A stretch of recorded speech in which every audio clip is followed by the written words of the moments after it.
saying that at a previous Westminster Hall debate, actually, I didn't turn up when I was stuck on the tube. So I think there's something about me in Westminster Hall debates that don't seem to work. But it is indeed a pleasure to serve under your chairmanship, Mr. Austin. Yeah. I beg to move that this House has considered the centenary of the Balfour Declaration. It's been almost a year since we last convened in this place to discuss the landmark anniversary. It is my pleasure to reflect once more on the words of a Conservative Foreign Secretary, which ultimately led to the re-establishment of a Jewish state in the land of Israel.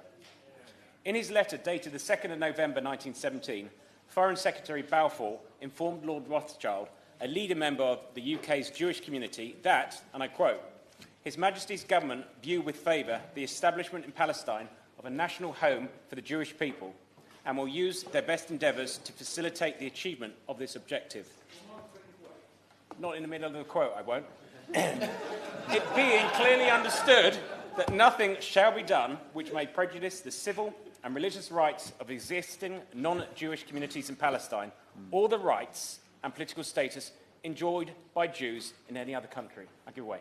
Thank you. I thank my honourable friend for giving way and congratulate him for securing this debate. I was so keen to intervene because I was so excited by the quotation, because it's the reason for my intervention. Does he not agree with me that being a part of Britain, one of the greatest country in the world, one of the reasons is because of people like Arthur Balfour, who recognised that the Jewish people needed a homeland after hundreds of years of being denied one, and that Israel is a place of democracy, aspiration, scientific achievement and refuge. I certainly do recognise that. Very recently, actually only 2 days ago, I finished reading a book by Reverend Leslie Hardman, who the honourable member may know was the first Jewish chaplain who entered Belsen, and he was a constituent until his death in 2008. And in his biography, he talks about people who were in the camps and how they felt that after the Second World War, Europe was not a place for them. And they desperately wanted a homeland called Palestine then. And if you read that book, you will certainly be aware of the need then and a continuing need now for the democratic and free state of Israel. But I will do. Can I compliment him on securing the debate, and particularly for the complete nature of the quotation? But isn't it also an opportunity to reflect on that second part of the declaration, the obligation to the Palestinian people? And isn't it beholding upon us to pressure the British government to honour that commitment and recognise Palestine and the rights of the Palestinians? Well, can I thank the gentleman for that intervention, and I think that's very constructive and something I certainly agree with, and I hope to come on to that as my speech progresses. But I thank you for that intervention, and I hope the spirit of this debate actually continues in that fashion. But to return to my quote, so in a mere 67 words, the United Kingdom had set in motion a chain of events that led to the historic birth of Israel, one of the world's most vibrant democracies. The United Kingdom has a lot to be proud of, and I welcome repeated statements by the Prime Minister, only today at Prime Minister's Question Time, again, and this government, that we mark the centenary with a sense of pride. It is particularly symbolic that our Prime Minister has invited Israeli Prime Minister Benjamin Netanyahu to London to share with our celebrations for this very special occasion. But 100 years on, and the UK-Israel relationship is stronger than ever, with our shared commitment to the values of liberalism, democracy and freedom.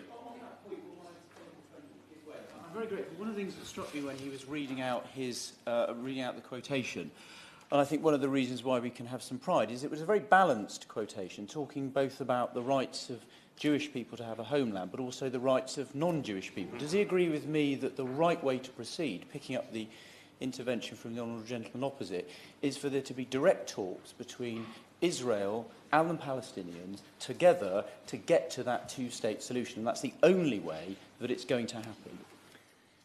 Perhaps I should investigate something on WikiLeaks, because two members now have intruded upon issues I wish to attend to as part of my speech. But I certainly do agree with that.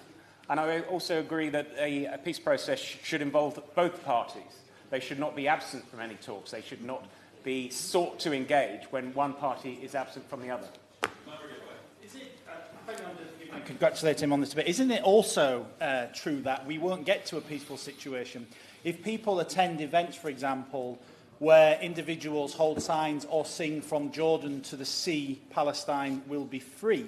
So isn't it important we mark that, but also remember the loss of citizenship and the pogroms that happened to the Jewish people in the Arab world between 1948 and 1972, and also mark that during this centenary year too. Once again, and I can only agree with that sentiment, and once again, I will also come on to that as part of my speech.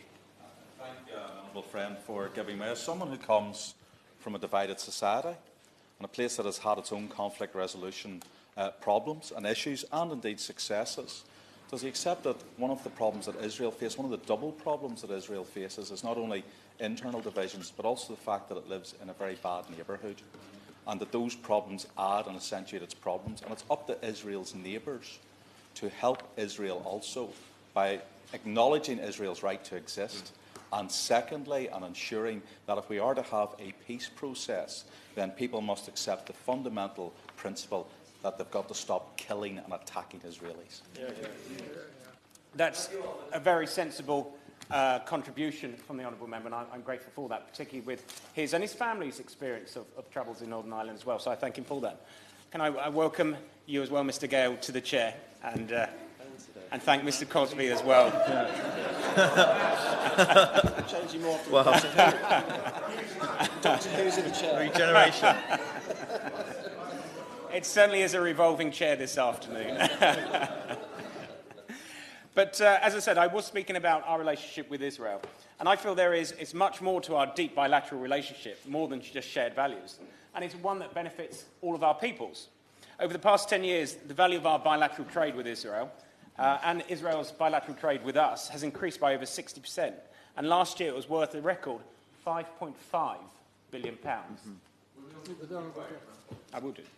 I thank the honourable member for giving way. On the point of trade, would he agree that trade with Israel is excellent, but trading with businesses that are based in the illegally occupied territories of the West Bank should be sanctioned? I'm afraid I don't agree with that at all, because some of the businesses, including SodaStream, are providing opportunities for employment to those people in the occupied territories, opportunities for employment that don't exist elsewhere. And a lot of those people are remunerated to a higher level than those of their peers and neighbours who aren't employed in such a way. I thank my honourable friend for giving way. In celebrating the Balfour Declaration, does my honourable friend agree that Britain can be very proud to have played its part in creating a nation which rose out of the desert to become an innovator and world leader in so many areas, including technology, agri-science, cyber-tech and medicine, amongst many others, how much the world has benefited from Israel's development? I certainly do agree with that intervention, and those of us who have visited Israel and certainly visited things like the Tech Hub and visited universities see the innovation that they are creating and an advancement not only in biochemical technologies, not only in medicine, but in a whole range of sciences, something that we can be very proud of on what was, as the Honourable Member said, one point not very long ago, just simply desert. I should move on slightly with my speech because I'm trying to make a little bit of progress, but I will take some further interventions in a few moments if that's okay. The relationship of a UK-Israel working group highlights the importance of our trade relationship, and I hope that Israel will be one of the first countries, leading on from the point, that the United Kingdom sign a free trade deal with when we do eventually leave the European Union. Israel and British security services are also working around the clock to keep us safe in our fight against the threat posed by Islamic terrorists. Our scientists work together to find cures to the world's deadliest diseases, and Israel company Teva provides more medicines to the NHS than any other supplier. Instead of boycotts and sanctions and other measures which just drive people apart, isn't the answer to this to promote dialogue, build trust, encourage negotiation, and promote economic development, trade and investment in the West Bank? Isn't prosperity, trade, jobs, aren't these the building blocks of a peace process? Well, I certainly agree with that intervention. I believe that they are, yes. I think boycotts are divisive, counterproductive, and harm everyone. And so the way forward, as the Honourable Member said, is through trade.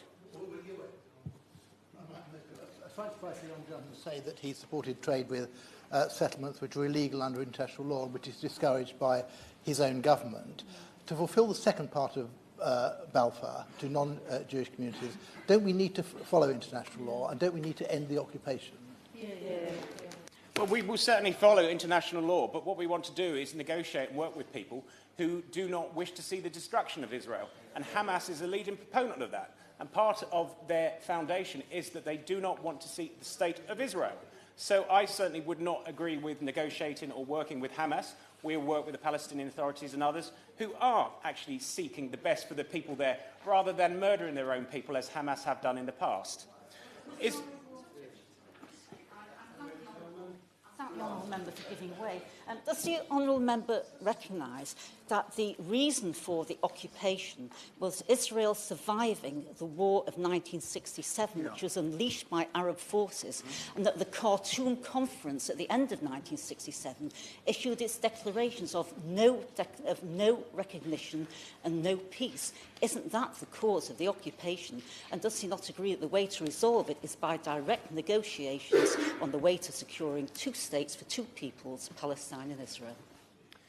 Once again, I certainly agree with that intervention as well.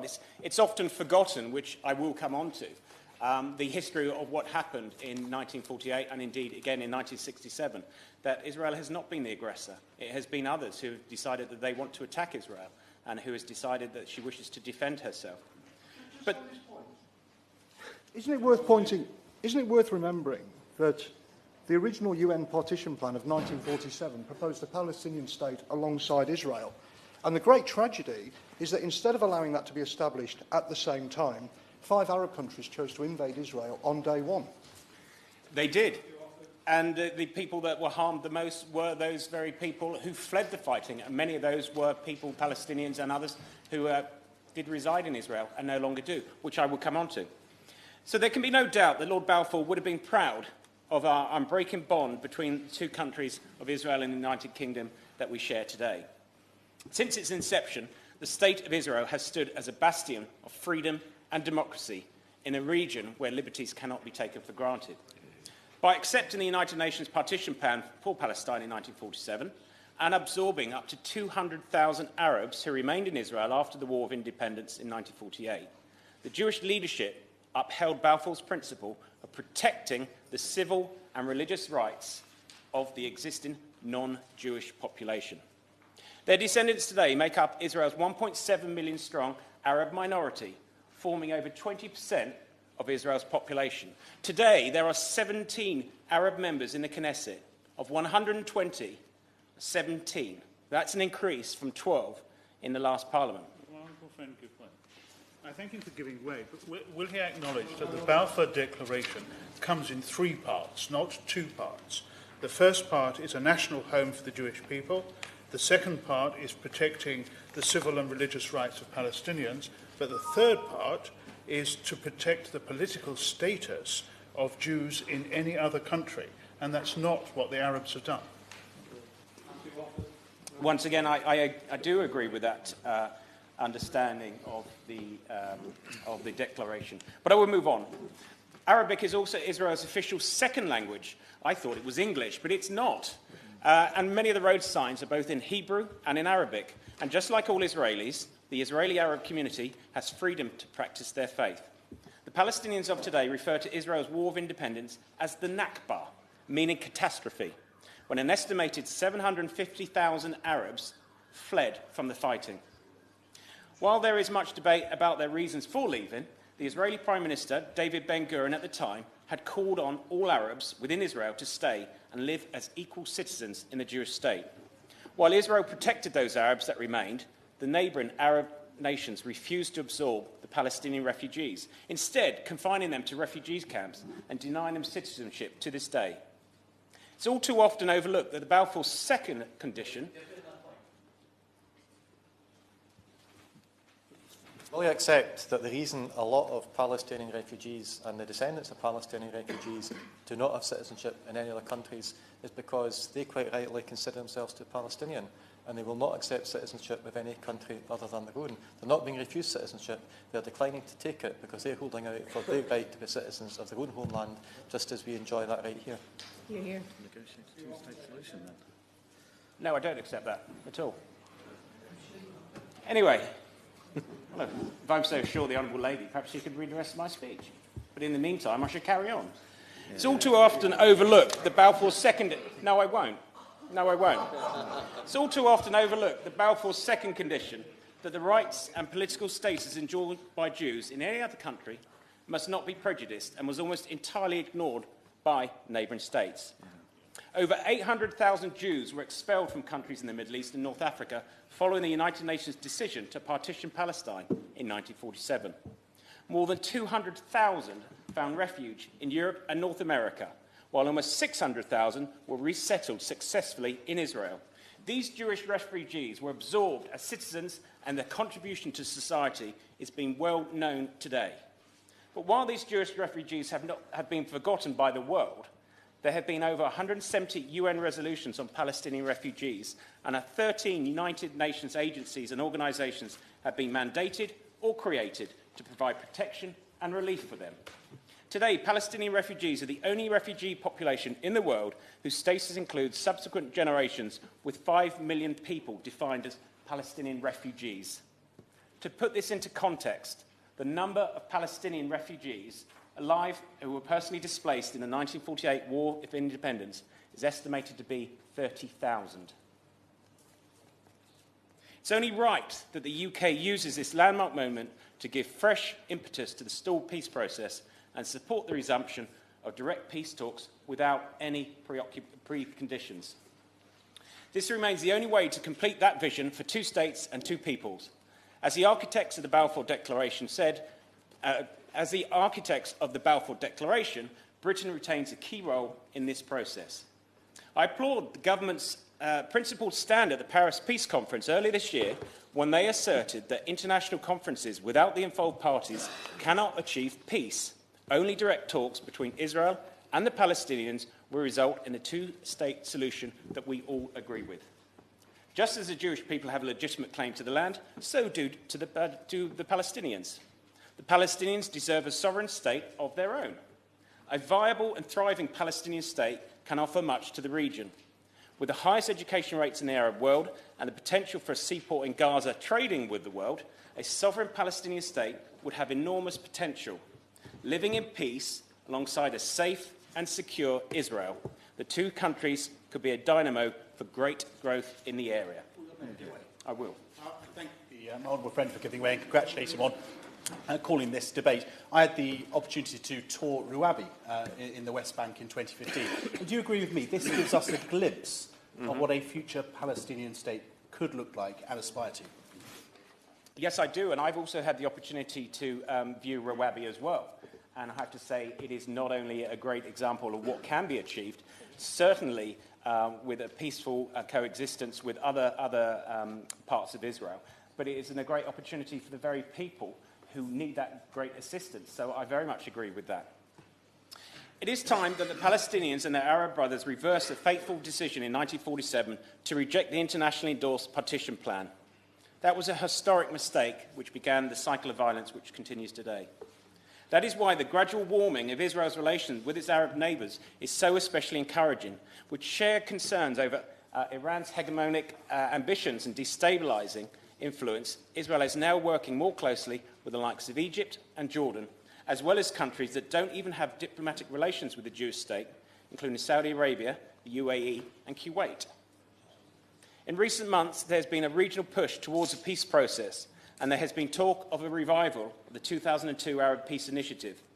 Our Foreign Secretary said aptly this year that Israel's Arab neighbours hold the key to the peace process. It is only with the support of these Arab partners that the Palestinian Authority will be able to make some of the difficult compromises needed by both parties in the peace talks. The Palestinians need support from their Arab brothers to return to the peace talks, and I urge the Minister to encourage dialogue in this way. And I should ask the Minister if he could update the House on the progress or any initiatives that he's promoted to achieve that. Polling regularly shows that over half of both Israelis and Palestinians still support a two-state solution. So the window of opportunity is still open, but it might not be forever. Inexplicably, the Labour Party's youth wing has just this month seemingly repeated the historic mistake of the Arab leadership in 1947 by rejecting a two-state solution between Israel and the Palestinians. I do hope that this does not become official Labour Party policy. Just on this point, can I point out to you that it remains, whatever anybody thinks, it remains Labour Party policy to support a two-state solution, that the Labour Party has supported a two-state solution throughout its history. And as Harold Wilson wrote, Harold Wilson said, it would not have been possible for a political party to be more committed to a national home for the Jews in Palestine than was Labour. Well, can I thank the honourable gentleman for that clarification? That is very helpful. I hope that remains the stance of the Labour Party, and I'm sure that he and other sensible members of the Labour Party will continue to ensure that it is. However, will my own friend give way again, just very briefly? He's been incredibly kind. I have huge respect for the honourable member opposite who's just spoken, and for a number of his colleagues who feel the way he does. But the problem is that the leader of the Labour Party, the leader, has said that Hamas is his friends, invited them into the House of Commons, and everyone looks to the leader of the Labour Party to understand what the party's policy is on Israel and the horrific things that have gone on in the party to do with anti-Semitism. And that is the issue that the public have and Jewish people have, and the feeling that the current Labour Party, with the honourable exceptions of people like himself, are hostile to the state of Israel and the Jewish people. well, I don't think that was an intervention to me, Mr Crosby, but perhaps an intervention to some other members in the room. But I thank the honourable member for it anyway. It has been confirmed what the Labour official party position is, but it seems to me that the next generation of Labour activists don't believe that the Jewish people have the right to self-determination in their historic homeland. But Zionism is entirely compatible with a two-state solution. It does not reject the establishment of a Palestinian state alongside Israel. Legitimate criticism of the Israeli government's policies and actions should, and it is, justified, and we rightly criticise the governments of liberal democracies in this House. But to deny the two-state solution is to side with the hardliners in both camps. The leader of Her Majesty's opposition has compounded the mess last week when he declined an invitation to attend a dinner to commemorate the Balfour Declaration next month. Hamas's official English-language Twitter account welcomes such a decision. But the horrors of the Second Intifada abruptly ended a period where Palestinians and Israelis were interacting more closely than ever on a day-to-day basis. A whole generation of Israelis and Palestinians have now grown up with close to no knowledge or experience of the other side. That's a major obstacle to the long-term viability of any future peace agreement. Incredibly generous with the intervention. And the point that he's making is extremely important. Does he agree with me that one of the most striking things when you visit Israel, and if you have the opportunity to speak in private with both Palestinians and Israelis, is the sense of regret and tragedy that you can hear on both sides about that decline of engagement and economic interaction, the fact that they used to do business with each other on a daily basis, and that's very sad. Yeah. Without a doubt, and I have had the opportunity to meet people on both sides of this debate in the country of Israel, and indeed outside of it. And I don't think sometimes that the assistance of those who would term themselves Palestinian refugees who live in places like St John's Wood is always productive. And sometimes I just wish that they would keep out of the problem and let others who actually are affected by this issue on a day-to-day basis find their own resolution. We don't need assistance from outside people. So, just to conclude on the issues that I've been talking about, the government should be very proud, as I said, of its announcement earlier this year to invest an unprecedented £3 million towards peaceful coexistence projects, bringing Israelis and Palestinians together.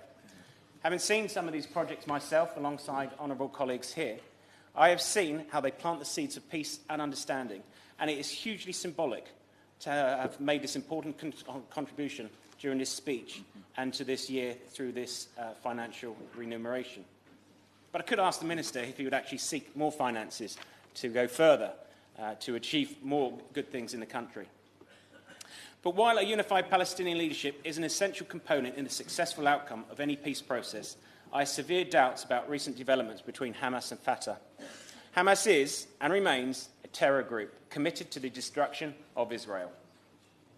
The group must be obliged to accept the Quartet principles in full and unconditionally, including a full disarmament. Israel cannot realistically be expected to enter into peace negotiations without Hamas taking this crucial step. So does the Minister agree with me that Israel's measured response to the unity agreement is laudable, and their continued cooperation with the Palestinian Authority is an important source of stability at this sensitive juncture. I'd be grateful if the Minister could advise in his summing up. I will. These are the very principles that actually led to a successful conclusion of the struggle and the troubles in Northern Ireland. But there had to be the giving up of violence, then the recognition of the mutual respect to have talks, and that what followed from that was then the destruction of the weapons. And so if those principles are good enough for a part of the United Kingdom, they're good enough for a part of the world that we believe in. Well, I'm sure the Minister heard what the honourable member said, and he will certainly take those comments on board. But in conclusion, when Foreign Secretary Arthur Balfour sent his letter to Lord Rothschild in 1917, I doubt he would have imagined what we would be still debating this 100 years later. With his short letter, he initiated a process that both granted international legitimacy to the Zionist dream for a return to its homeland and gave it the prerequisite legal grounding in international treaties. The legal legitimacy of the State of Israel is simply not up for debate. The Palestinian people, Israel, and the wider international community continue to live with the consequences of the Arab leadership rejecting the internationally endorsed UN partition plan in 1947. The establishment of a Palestinian state is long overdue. I hope that we can see some progress in peace talks, and that will be a fitting tribute for the centenary. Israel has achieved so much in the less than 70 years since it was created. I hope that we can make this landmark moment reflect on the many successes of Israel and commit to further strengthening our relationship with such a key ally. And as the Prime Minister said, once again, only today, Prime Minister's question times, we should be proud to do so. Thank you, Mr. Crosby.